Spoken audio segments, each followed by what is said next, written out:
Chapter 7. The happy man makes acquaintance with misfortune. Cornelius de Witt, after having attended to his family affairs, reached the house of his godson, Cornelius van Baerle, one evening in the month of January, 1672. De Witt, although being very little of a horticulturist or of an artist, went over the whole mansion, from the studio to the greenhouse, inspecting everything, from the pictures down to the tulips. He thanked his godson for having joined him on the deck of the admiral's ship, the Seven Provinces, during the battle of Southwold Bay, and for having given his name to a magnificent tulip. And whilst he thus, with the kindness and affability of a father to a son, visited Van Baerle's treasures, the crowd gathered with curiosity and even respect before the door of the happy man.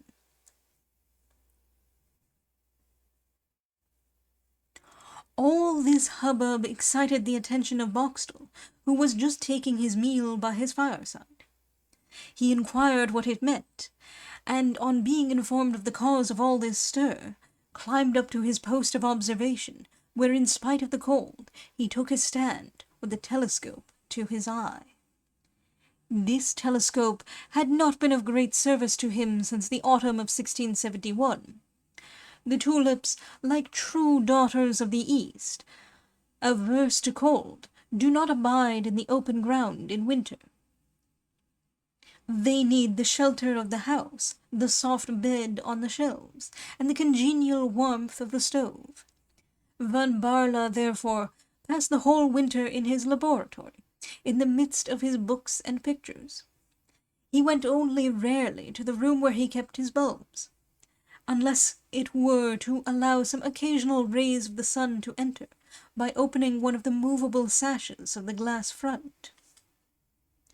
On the evening of which we are speaking, after the two Corneliuses had visited together all the apartments of the house, whilst a train of domestics followed their steps, De Witt said in a low voice to Van Baerle, "My dear son, send these people away, and let us be alone for some minutes."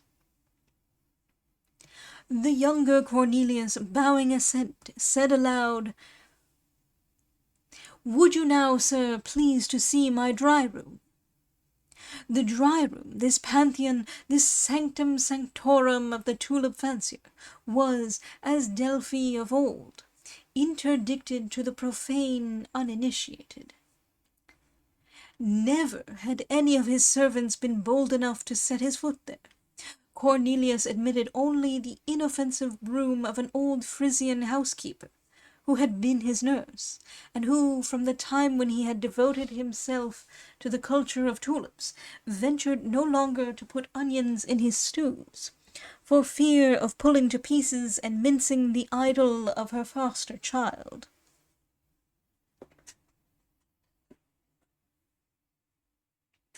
At the mere mention of the dry-room, therefore, the servants who were carrying the lights respectfully fell back.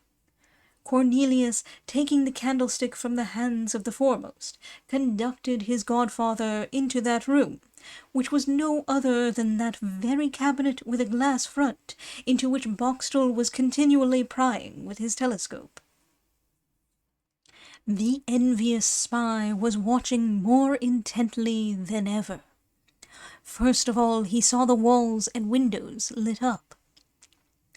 Then two dark figures appeared.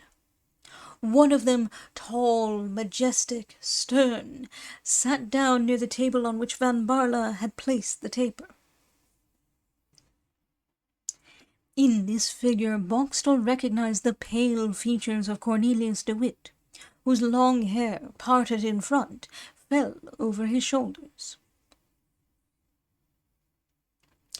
De Witt, after having said some few words to Cornelius, the meaning of which the prying neighbour could not read in the movement of his lips, took from his breast-pocket a white parcel, carefully sealed, which Boxtel, judging from the manner in which Cornelius received it, and placed it in one of the presses, supposed to contain papers of the greatest importance. His first thought was that this precious deposit enclosed some newly imported bulbs from Bengal or Ceylon, but he soon reflected that Cornelius de Witt was very little addicted to tulip growing, and that he only occupied himself with the affairs of man, a pursuit by far less peaceful and agreeable than that of the florist. He therefore came to the conclusion that the parcel contained simply some papers, and that these papers were relating to politics. But why should papers of political import be entrusted to Van Baerle, who not only was, but also boasted of being, an entire stranger to the science of government, which, in his opinion, was more occult than alchemy itself? It was undoubtedly a deposit which Cornelius de Witt, already threatened by the unpopularity with which his countrymen were going to honour him, was placing in the hands of his godson.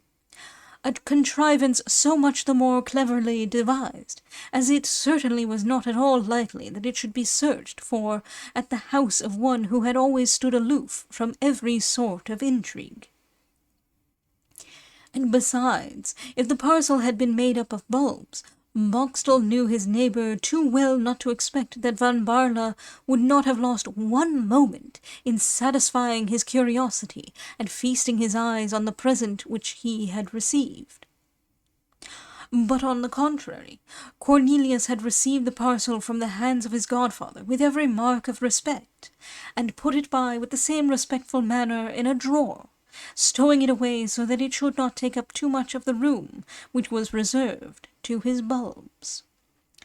The parcel thus being secreted, Cornelius de Witt got up, pressed the hand of his godson, and turned towards the door, Van Baerle seizing the candlestick, and lighting him on his way down to the street, which was still crowded with people who wished to see their great fellow-citizen getting into his coach. Boxtel had not been mistaken in his supposition.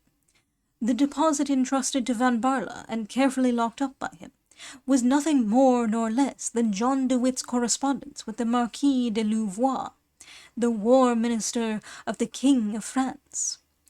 Only the godfather forbore giving to his godson the least intimation concerning the political importance of the secret, merely desiring him not to deliver the parcel to any one but to himself, or to whomsoever he should send to claim it in his name. And Van Baerle, as we have seen, locked it up with his most precious bulbs, to think no more of it, after his godfather had left him. Very unlike Boxtel, who looked upon this parcel as a clever pilot does on the distant and scarcely perceptible cloud which is increasing on its way, and which is fraught with storm. Little dreaming of the jealous hatred of his neighbour, Van Baerle had proceeded step by step towards gaining the prize offered by the Horticultural Society of Haarlem. He had progressed from hazelnut shade to that of roasted coffee, and on the very day when the frightful events took place at the Hague which we have related in the preceding chapters. We find him about 1 o'clock in the day, gathering from the border the young suckers raised from tulips of the colour of roasted coffee, and which, being expected to flower for the first time in the spring of 1675, would undoubtedly produce the large black tulip required by the Haarlem Society. On the 20th of August, 1672, at 1 o'clock, Cornelius was therefore in his dry-room, with his feet resting on the footbar of the table, and his elbows on the cover, looking with intense delight on 3 suckers which he had just detached from the mother bulb, pure, perfect, and entire, and from which was to grow that wonderful produce of horticulture which would render the name of Cornelius Van Baerle for ever illustrious. "I shall find the black tulip," said Cornelius to himself, whilst detaching the suckers. "I shall obtain the 100,000 guilders offered by the society. I shall distribute them among the poor of Dort. And thus the hatred which every rich man has to encounter in times of civil wars will be soothed down, and I shall be able, without fearing any harm either from Republicans or Orangists, to keep as heretofore my borders in splendid condition. I need no more be afraid lest on the day of a riot the shopkeepers of the town and the sailors of the port should come and tear out my bulbs, to boil them as onions for their families, as they have sometimes quietly threatened, when they happen to remember my having paid 200 or 300 guilders for one bulb.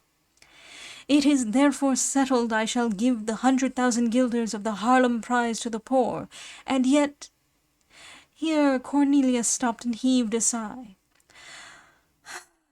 "And yet," he continued, "it would have been so very delightful to spend the 100,000 guilders on the enlargement of my tulip bed, or even on a journey to the East, the country of beautiful flowers. But alas, these are no thoughts for the present times, when muskets, standards, proclamations, and beating of drums are the order of the day."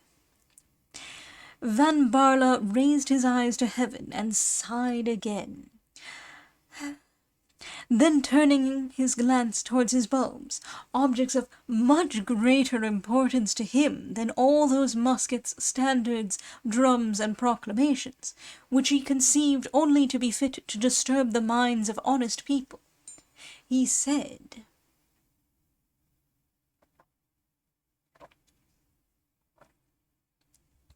"These are indeed beautiful bulbs. How smooth they are, how well formed!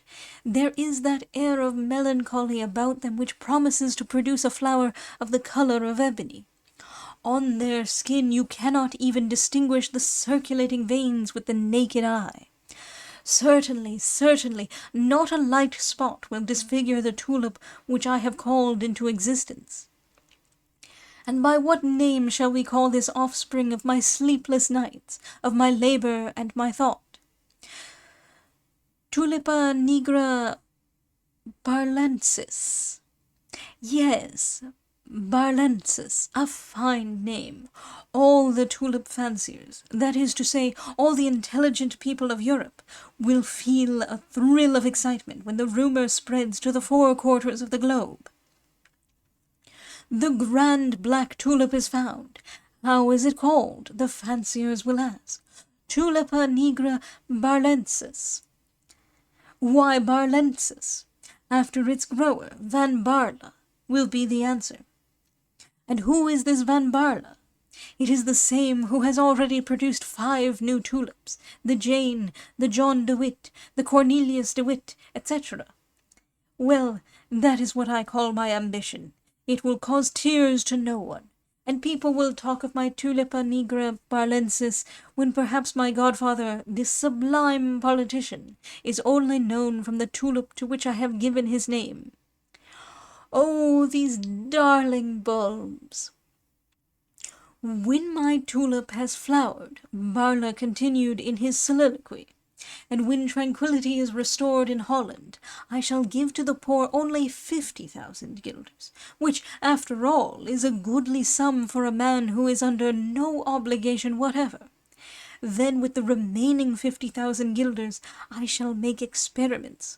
With them I shall succeed in imparting scent to the tulip.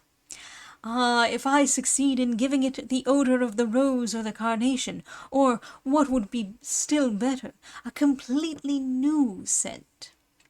If I restored to this queen of flowers its natural distinctive perfume, which she has lost in passing from her Eastern to her European throne, and which she must have in the Indian peninsula at Goa, Bombay, and Madras, and especially in that island which in olden times, as is asserted, was the terrestrial paradise, and which is called Ceylon.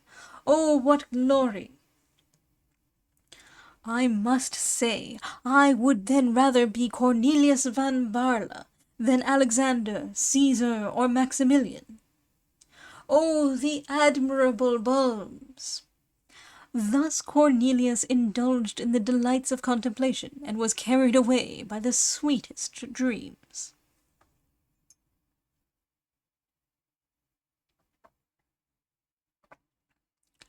Suddenly the bell of his cabinet was rung much more violently than usual. Cornelius, startled, laid his hands on his bulbs and turned round. "Who is here?"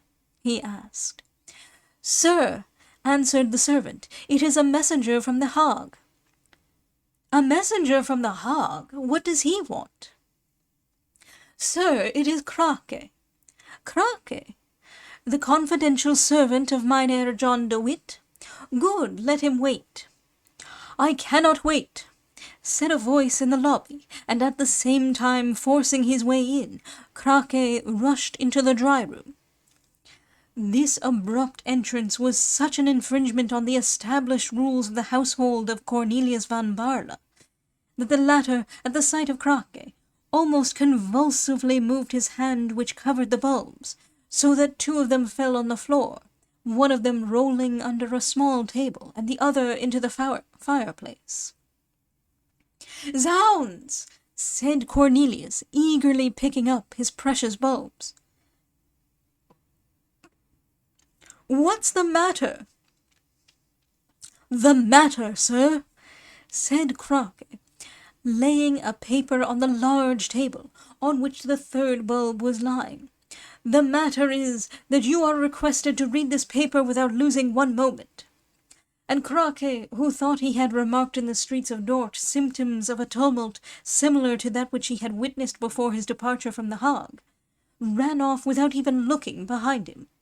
All right, my dear Krake," said Cornelius, stretching his arm under the table for the bulb. "Your paper shall be read, indeed it shall." Then, examining the bulb which he held in the hollow of his hand, he said, "Well, here is one of them uninjured. That confounded Krake, thus to rush into my dry-room. Let us now look after the other." And without laying down the bulb which he already held, Baarle went to the fireplace, knelt down, and stirred with the tip of his finger the ashes, which fortunately were quite cold. He had once felt the other bulb. "Well, here it is," he said, and looking at it with almost fatherly affection, he exclaimed, "Uninjured as the first." At this very instant, and whilst Cornelius, still on his knees, was examining his pets, the door of the dry-room was so violently shaken, and opened in such a brusque manner, that Cornelius felt rising in his cheeks and his ears the glow of that evil counsellor which is called wrath. "Now what is it again?" he demanded. "Are people going mad here?" "Oh, sir, sir!" cried the servant, rushing into the dry-room with a much paler face and with a much more frightened mien than Krake had shown. "Well?" asked Cornelius, foreboding some mischief from the double breach of the strict rule of his house. "Oh, sir, fly, fly quick!" cried the servant. "Fly? And what for?" "Sir, the house is full of the guards of the States." "What do they want?" "They want you." "What for?" "To arrest you." "Arrest me? Arrest me, do you say?" "Yes, sir, and they are headed by a magistrate." "What's the meaning of all this?" said Van Baarle, grasping in his hands the two bulbs and directing his terrified glance towards the staircase. "They are coming up! They are coming up!" cried the servant. "Oh, my dear child, my worthy master!" cried the old housekeeper, who now likewise made her appearance in the dry-room. "Take your gold, your jewellery, and fly, fly!" "But how shall I make my escape, nurse?" said Van Baarle. "Jump out of the window.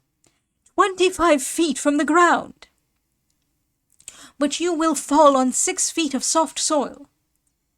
"Yes, but I should fall on my tulips." "Never mind, jump out."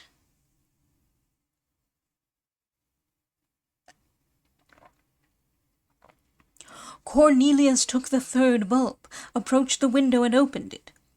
But seeing what havoc he would necessarily cause in his borders, and more than this, what a height he would have to jump, he called out, "Never!"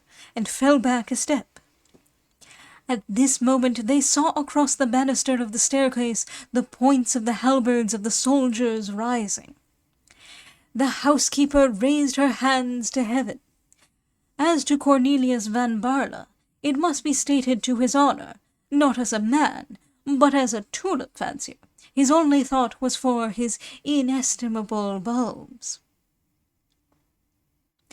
Looking about for a paper in which to wrap them up, he noticed the fly-leaf from the Bible, which Craque had laid upon the table, took it without in his confusion remembering whence it came, folded in it the 3 bulbs, secreted them in his bosom, and waited.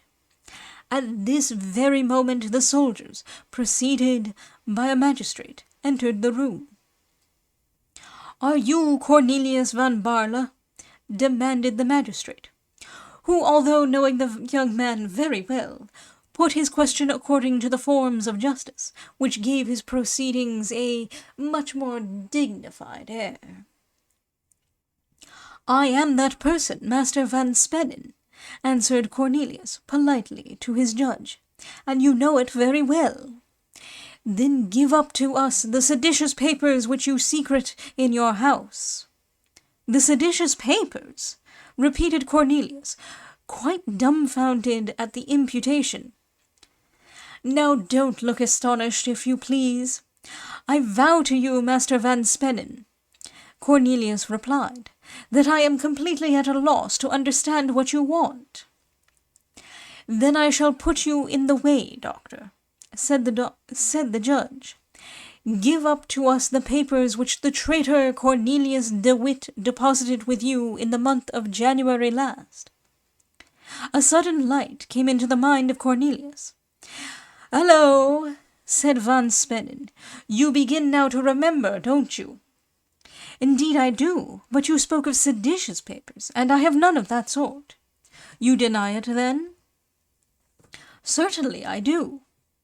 The magistrate turned round and took a rapid survey of the whole cabinet. "Where is the apartment you call your dry-room?" he asked. "The very same where you now are, Master van Spennen."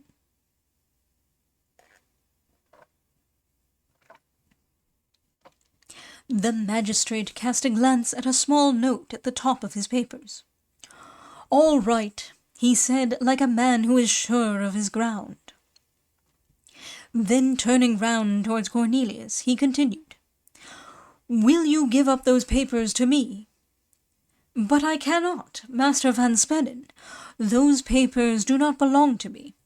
They have been deposited with me as a trust, and a trust is sacred."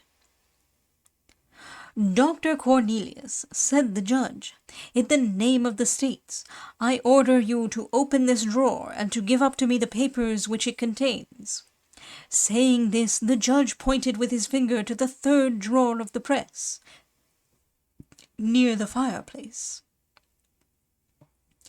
In this very drawer, indeed, the papers deposited by the warden of the dikes with his godson were lying, a proof that the police had received very exact information. "Ah, you will not," said van Spennen, when he saw Cornelius standing immovable and bewildered.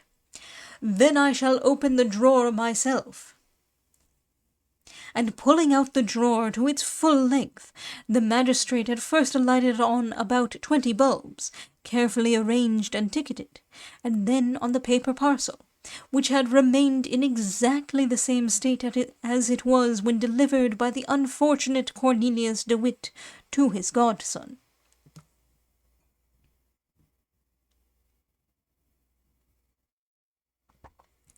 The magistrate broke the seals, tore off the envelope, cast an eager glance on the first leaves which met his eye, and then exclaimed in a terrible voice, "Well, justice has been rightly informed after all." "How?" said Cornelius. "How is this?" "Don't pretend to be ignorant, Mynheer van Baarle," answered the magistrate. "Follow me." "How's that? Follow you?" cried the doctor.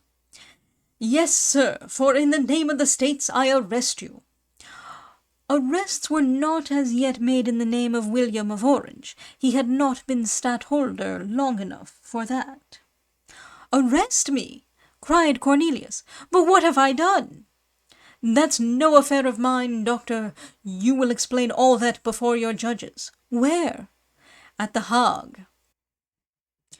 Cornelius, in mute stupefaction, embraced his old nurse, who was in a swoon, shook hands with his servants, who were bathed in tears, and followed the magistrate, who put him in a coach as a prisoner of state, and had him driven at full gallop to the Hague.